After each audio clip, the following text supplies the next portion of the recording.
Hey, I'm your host, Dr. Yami. I'm a board-certified pediatrician, certified health and wellness coach, author, and speaker. I'm also a passionate promoter of the power of diet and lifestyle in preventing and reversing chronic disease and bringing joy and longevity into our lives. This podcast is focused on plant-based nutrition, habit formation, motivation, and mindset so that you can have the tools to live the best life possible.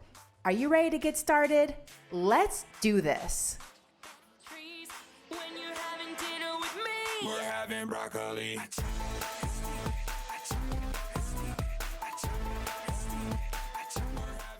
Hello, veggie lovers. Happy Thursday. I hope everybody is doing fantastic tonight and plantastic.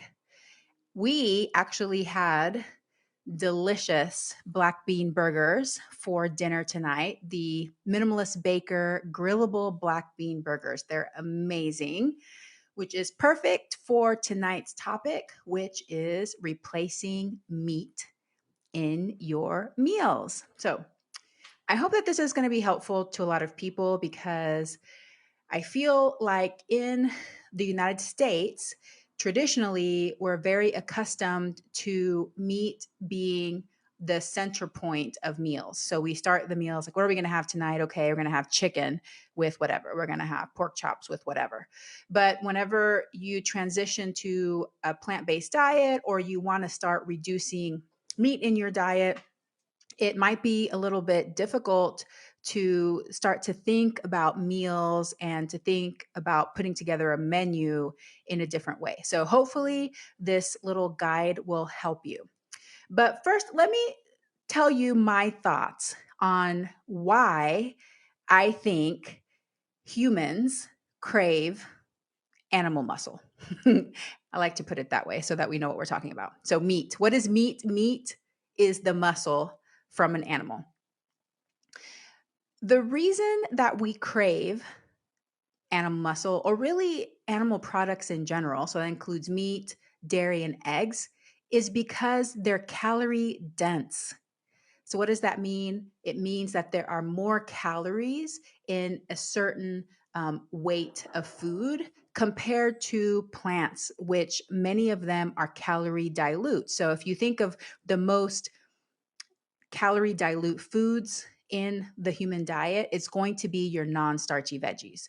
So think of things like lettuce and broccoli and zucchini and things like that. They are very dilute in calories. They don't have that many calories per pound of food. So usually about 50 to 100 calories per pound. So you can eat a lot of that food and not get many calories from it. In 2020, that's a good thing because we have a lot of access to food. In the past, when humans were evolving, we needed to have access to higher calorie density foods in order to survive long enough to procreate and pass on our genes. So humans have evolved this great method of being able to choose foods that are going to increase our chances of survival. Why is animal muscle more calorie dense than vegetables? Because it has no fiber, it's lower in water content, and it has fat. So even whenever you think of like lean meat per se, even if those of you that hunt and you're talking about how your meat is lean and is not as fatty as the traditional meat that you would buy in the supermarket, there's still fat inside the muscle cells. Intramyocellular lipid. There's fat inside there, and that's part of normal physiology. That's part of normal muscle cells. And so no matter how lean your meat is, like if you don't see any fat on the outside of it, there is fat inside of it. So humans evolved a preference for those types of foods because in less amount and less volume, it gave us more calories, and more calories increased our chances of survival. Fat is the densest source of calories in the human diet. So, especially oils, like concentrated oil, it's just pure fat. It's the densest source of calories. So, whenever we get a hold of fat, whenever we get a hold of foods that are denser, then we're going to want to eat those. And we've developed a taste for it. So, I think that's one reason. The other reason why I think we crave meat is because of how it's prepared. So, one of the most popular foods that people talk about and say they could never live without is bacon. But think about bacon, it's cured. It's very salty, and that's one of the methods that's used to preserve the bacon. So a lot of people, when they think about eating meat, they're not thinking about eating just plain old, like they're not just going to go up to an animal and start chomping on it and think that's delicious.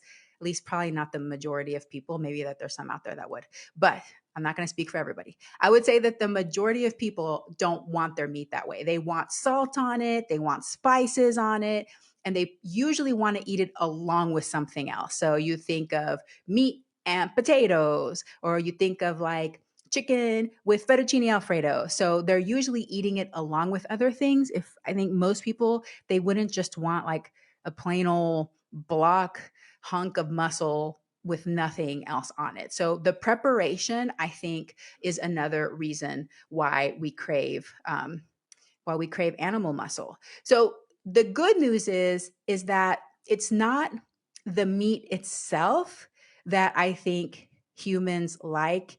It's the calorie density that it provides and the flavor that it provides. And also probably some of the third thing would probably be the texture and the bite to it. Like meat definitely has a certain texture, right? It can be chewy, it doesn't have much like, it doesn't have any fiber in it, so it doesn't have any of that fibrous potential.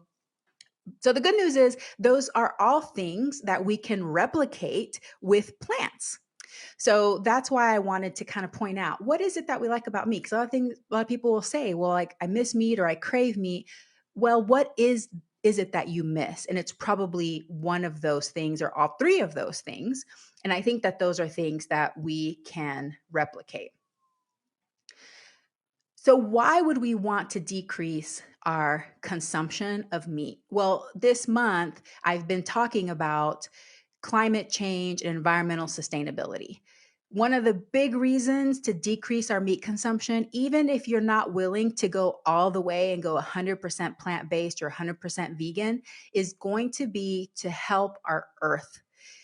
When we raise animals for meat, whether it's in a factory farm or whether they are pasture grazed, they, with the production, are producing more greenhouse gases than our plant foods. Beef produces 60 times more greenhouse gases than beans. 60 times. That beef is definitely one of the biggest culprits. Now, for some of you, you're going to start having a panic attack thinking you're never going to eat meat again. It doesn't have to be that way. I just want you to maybe consider, to maybe think about what can it be like if we decrease our consumption. So let's just talk about decreasing our consumption so that we don't get anybody too anxious. Okay? So that's one of the definite reasons. It's going to decrease greenhouse gas production when we choose more plant foods instead of animal products, especially meat. Okay, so that's a big reason. But another thing that I talk about all the time is chronic disease. Okay, so whenever we eat more animal products, this is not new information. This information has been around for a long time. There is so many hundreds of studies that will back this up. The more animal products we consume, the higher risk of chronic disease that we're going to have. In particular, heart disease, heart attack, stroke, diabetes. Even now, we're starting to see that things like Alzheimer's, which we thought was just purely genetic and didn't have anything to do with our diet, actually, it's probably a cardiovascular disease of our brain.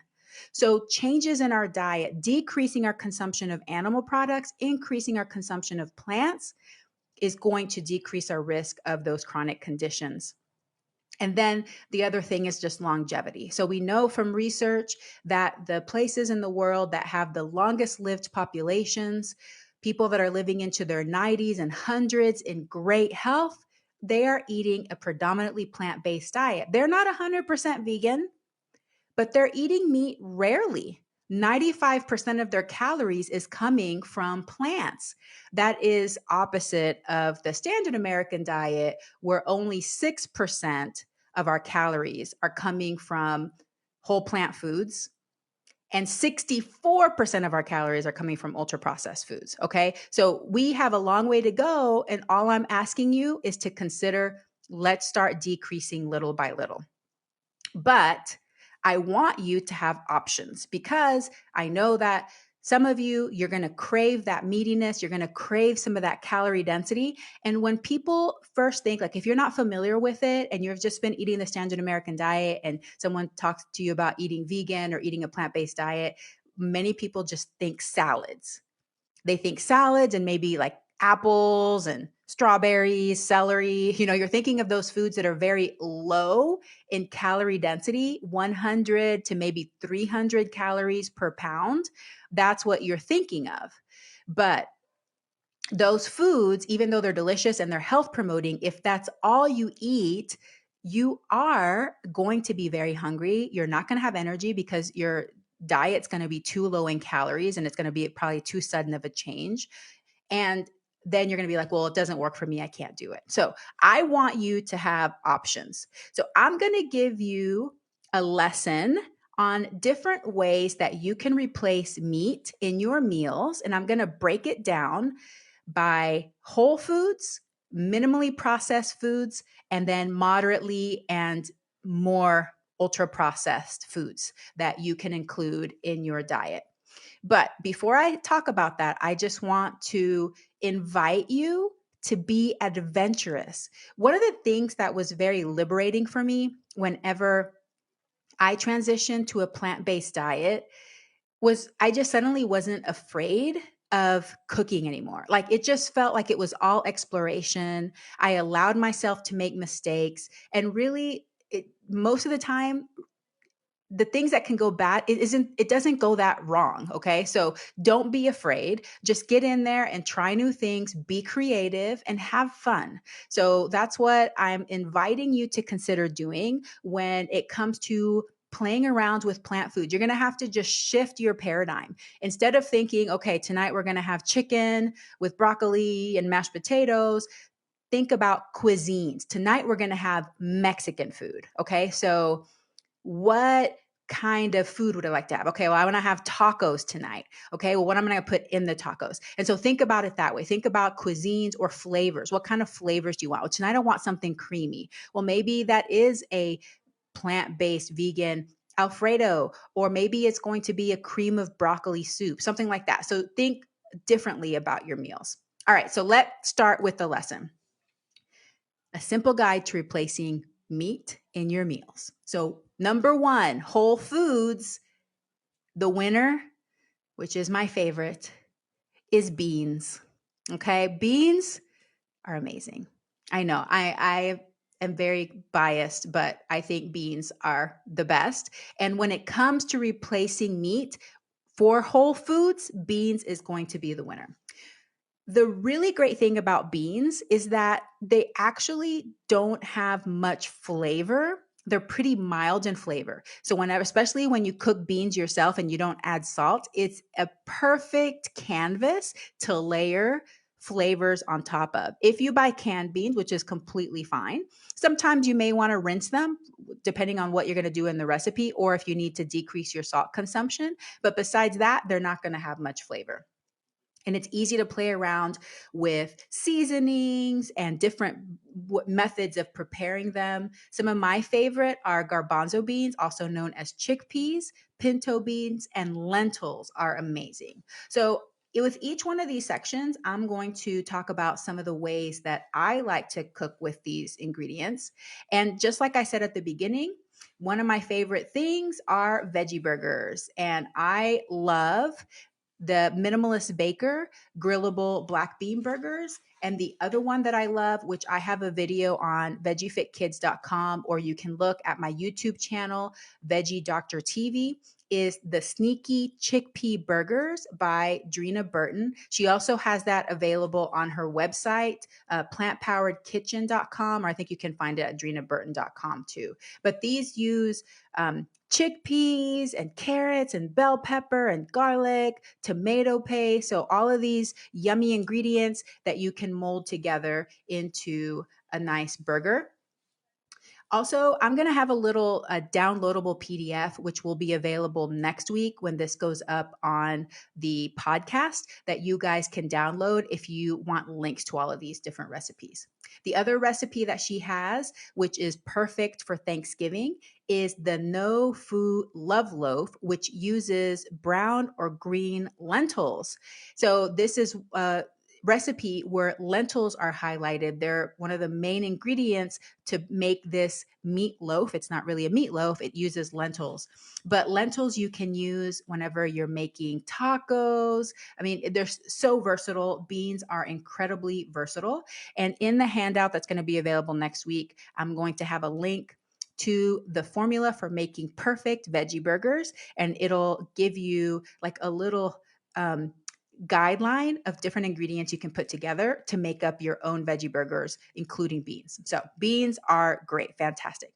The next whole foods ingredient that's really great, and you may not expect me to say this, to replace meat, is grains, whole grains. I know that sounds weird, but the reason that whole grains can replicate meat in some recipes is because of the texture. They have a chewy texture, and you can put them into chilies and stews and loaves, like the lentil loaf, things like that. Also has grains in it, and those ingredients together, it's like it fools your palate into thinking that you're eating something meaty because it has a nice bite to it. It's got a chewy texture. Barley is a great ingredient to use. I love putting barley in my vegan chili. I love the texture of that. And it almost feels like you're having ground beef in your chili. So that's something you can play around with. And I'll put a link to a recipe with a vegan slow cooker chili with barley. The next whole food is nuts. Why do nuts work is because they're higher in fat. So whenever you add nuts to some of these recipes, they're higher in fat, but they also have a bite to them as well. They're more chewy, and they can be used along with beans, grains, or even starchy vegetables such as potatoes. You can add them to veggie burgers. You can add them when making things like lentil tacos, which I'm going to provide a link for you to. And so walnuts are great. You can use all kinds of different nuts whenever you're trying to replicate meat, and along with other ingredients as well. Another one that a lot of people probably know about is mushrooms. So, mushrooms have long been known for being able to replicate meat in many different recipes. They are chewy, they are moist, and they also absorb flavor. So, whenever you prepare them well, you can marinate mushrooms and they just have a great flavor. Portobello mushrooms are a really great ingredient. You probably see them in restaurants sometimes replacing burgers, and it's super simple. So you get your portobello mushroom caps, you take the stem off, you make sure you clean the gills, and you make a simple marinade. So one that I use is garlic cloves, balsamic vinegar, soy sauce, and either dry white wine or even veggie broth. You mix those ingredients together. You marinate your mushroom until it soaks up all the flavors for about half an hour. And then you can grill your portobello mushroom out on the grill or in your pan, or you can even bake it. And it's just really delicious. Can also, of course, saute mushrooms, like shiitake mushrooms are amazing, that you can put inside other recipes, make fajitas with them. So those are really good ingredients as well. One that's becoming more popular in the plant-based vegan community, which you may or may not have heard of, is called jackfruit. So, jackfruit is actually an Asian vegetable, and it is used to replicate most commonly pulled pork. You can actually find it even here in my smaller town of Yakima, but in bigger towns, you can find it all over the place. I've never tried to make jackfruit from the whole vegetable, like the whole fruit, and take it apart myself. I hear that you can eat it in two different ways. You can eat it when it's fresh and it can taste almost sweet and mild, but you can also use it in this way where you marinate it. But you can find it canned and you can find it packaged in the cooler section, and you can make barbecue sandwiches and tacos and those kinds of things. Now, I'm going to put a link to a recipe from Minimalist Baker, barbecue jackfruit sandwiches with avocado slaw, which sounds delicious. So that's definitely a more popular ingredient that you will see more and more. And then other vegetables. So whenever you're starting to play around with these different foods, you have to think outside of the box. And one of the things that I was very skeptical about, but is actually amazing, is carrot dogs. So using whole carrots that are marinated, and then you can grill them or cook them like hot dogs. And I'm not kidding you. It tastes like hot dogs. It's amazing, but better, like better than hot dogs, but like hot dogs. I can't even explain it. You're going to have to try it. I will definitely put a link to a recipe that I've used before on hot dogs. But another thing that I recently saw that I haven't even tried yet, but I'm going to try soon and I will post it on social media, is smoked carrot bacon. So taking the carrot, slicing it thin or using like a mandolin to have like thin slices, marinating it, and then baking it like bacon. And it looks amazing. So you can use all kinds of vegetables. Carrots are one of the things, but some people even make cauliflower into steak. So they slice the head of the cauliflower so that you have kind of like steak like pieces of cauliflower, marinate it, and then bake it. So there's all kinds of creative things that you can do to use vegetables as the centerpiece of your meal. Okay, so those are the whole food options, which I hope gave you lots of different ideas with how to use plants to replicate that meatiness that you're after. And remember, seasoning is very important. So pay attention to your seasoning. Something that I use often is smoked paprika, onion powder, garlic powder, these, and of course, soy sauce or salt. These flavors together help transform that plant food into something that your palate is craving, that flavor plus the chewiness, the bite, and then you're going to feel satisfied from that. Okay, minimally processed ingredients. The first one is tempeh. So that is spelled Tempeh, but it's pronounced tempeh. So tempeh and then also tofu, which I'm going to talk about in a little bit. These are ingredients that seem kind of like new age and crunchy and those kinds of things, but these have actually been around for a long time. So tempeh originated in Indonesia and it has been used since at least 1815, maybe earlier. The earliest reference to tempeh was in 1815. So what is tempeh? Tempeh is whole soybeans or a mixture of soybeans and grains that have been fermented and pressed into cakes. Okay. So it's made by taking these whole soybeans, they're softened, and then they add culture starter, which is a fungus. It's called Rhizopus oligosporus. And I'm probably pronouncing that incorrectly. And then they ferment it. Because it is a fermented product, fermented with a fungus, it's normal for it to have some white or black spots on it. So whenever you first buy tempeh and you're like, oh my God, this looks and smells funny, that's what it's supposed to smell like. It's fermented, so it has a mild ammonia smell. It's an acquired taste. It took me a while, and it's not my favorite still, but I don't love sour things in general. So if you know that you're not a sour lover, it's going to take a while to acquire this taste. If you love sour things, you're probably going to love tempeh. But what is great about tempeh is that you can use it all sorts of ways in recipes. And one of the recipes that I have that I wanted to talk to you guys about is smoky tempeh bacon. So whenever you get the tempeh, usually it comes in a package and it's vacuum sealed in the refrigerated section. This is a refrigerated product.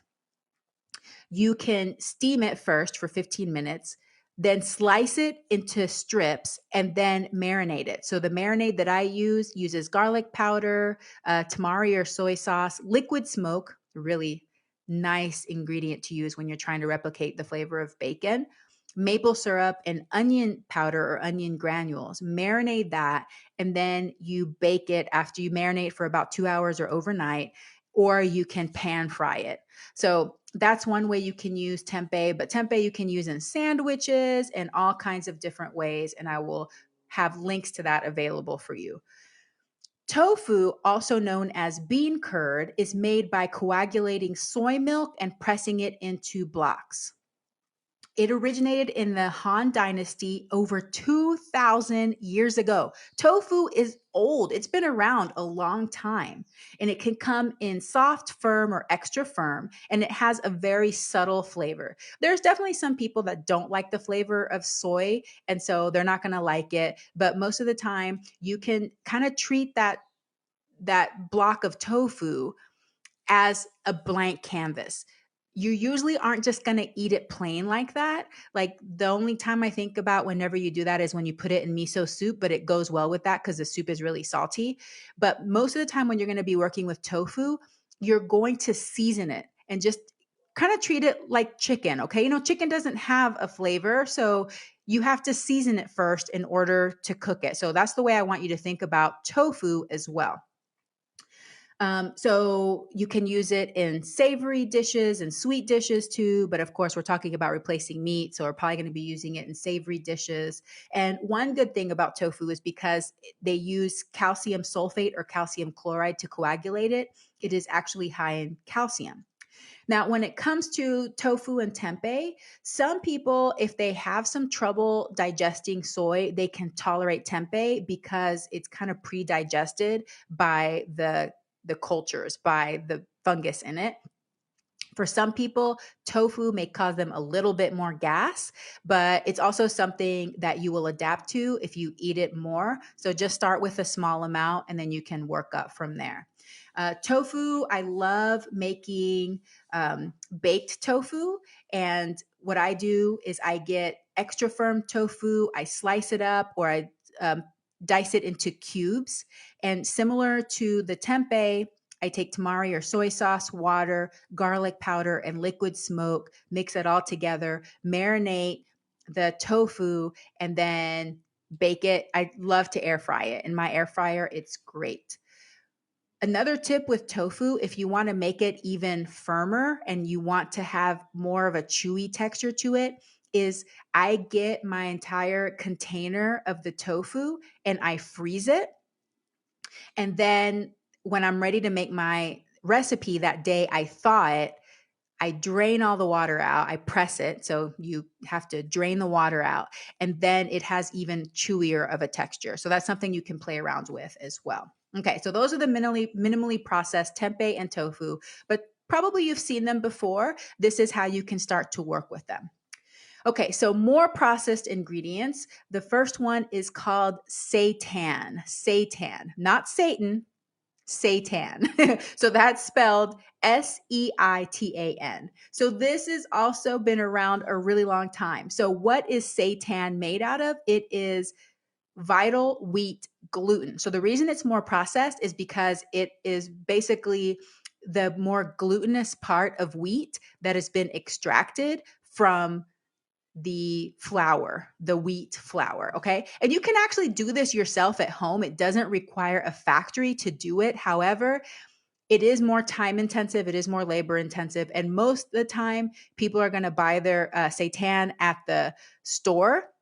but you can make it at home. And I've made it before at home. I took a really intensive cooking class, plant-based cooking class, and I learned how to make it, but it's not something that I would make again just because I'm kind of lazy and it's not my favorite ingredient, but some people really like it. What's great about it is that the texture is amazing because it is the glutinous part of the wheat. It's very, very chewy, and you can use it to replicate meat super easily in sandwiches and burgers in all kinds of different ways.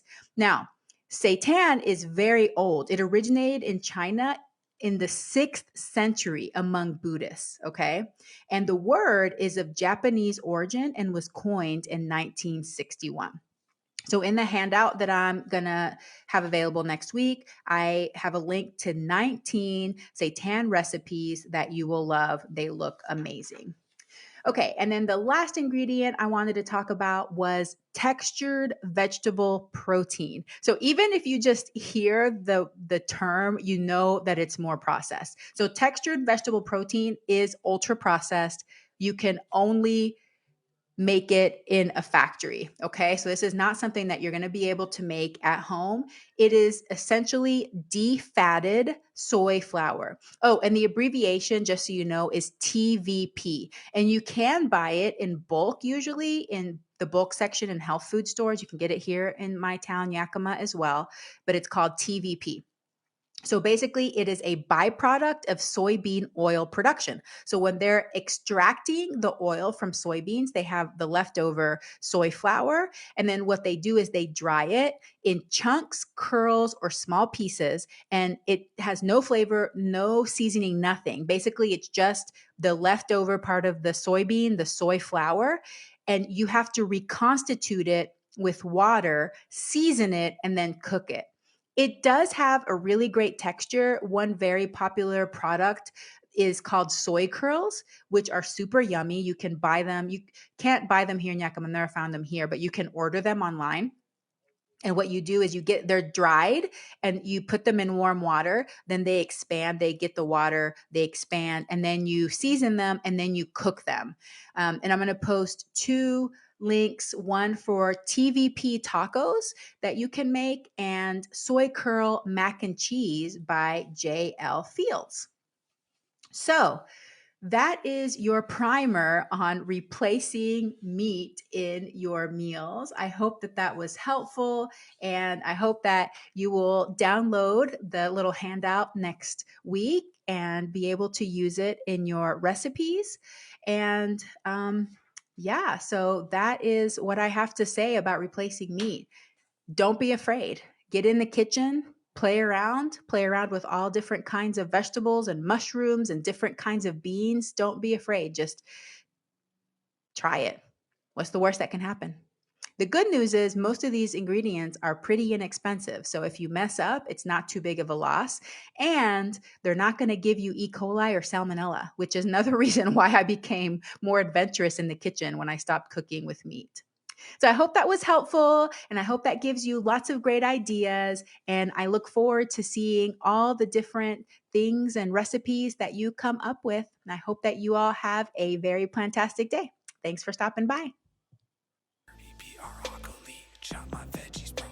I hope that you enjoyed today's episode.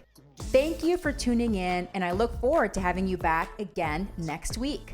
A very special thank you to the band Rocket Surgeons for permission to use the Broccoli song. To find out more about the Rocket Surgeons, please visit their website at rocketsurgeonsband.com or Facebook at Rocket Surgeons Music. Please subscribe so that you never miss an episode. Also, all of my social media links can be found in the podcast description. Send me a message and let me know what you think of today's podcast. Sharing is caring. Please share, rate, and review my podcast, and drop me a line if you have ideas for future episodes.